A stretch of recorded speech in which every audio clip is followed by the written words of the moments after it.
Ito yung mga common issue ng mga Fortuner na automatic transmission. Yung shifting cable dito, yan yung nasisira, natatanggal. Yung bushing niya, yung lock ng shifting cable dito. Yan, pag natanggal yan, bibitaw ito. Tapos hindi na kayo kakambyo. Madalasan nangyayari ito pag nasa biyahe kayo. Madalas maging issue ng mga Toyota Fortuner na automatic transmission. Yung natatanggal ito. Ngayon pag wala ka masyadong alam dito, magtatawag ka ng mekaniko para lang maikabit ito. Ginagawa namin ng paraan para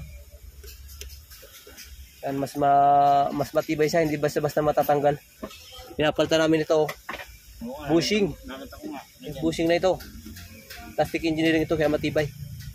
Tapos pinubutasan namin dito, nilalagyan namin ng pin.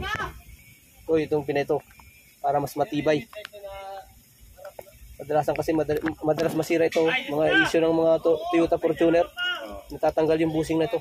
Pag natanggal yan, titirik na lang kayo. Pag hindi mo kabisado, papatuwing ka pa, gastos.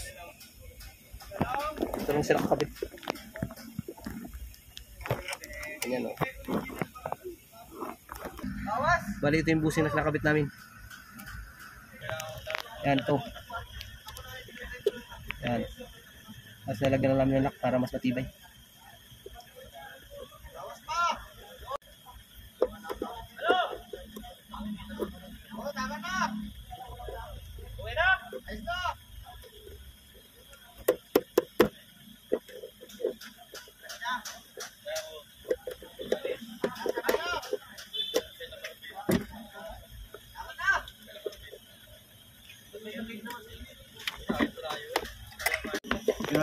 Malawak.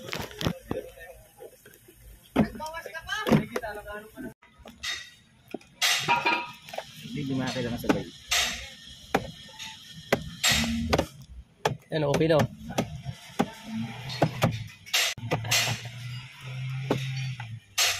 Yan. Ganun lang. Ginagawa lang namin ng busig para mas matibay. Hindi na siya basta-basta matatanggal.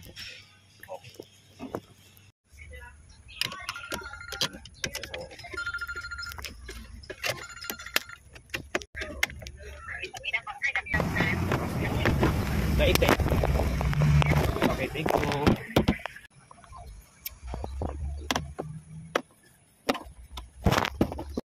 Saka ito, nilinisan namin yung intake manifold saka EGR. Nagpalit ng valve cover gasket saka injector seal. Ito yung intake manifold.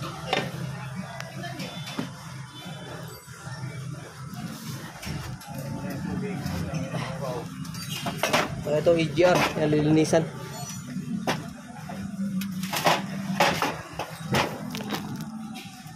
Puro carbon na yung loob.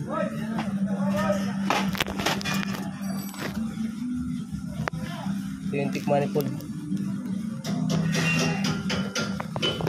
Yan lilinisan namin lahat.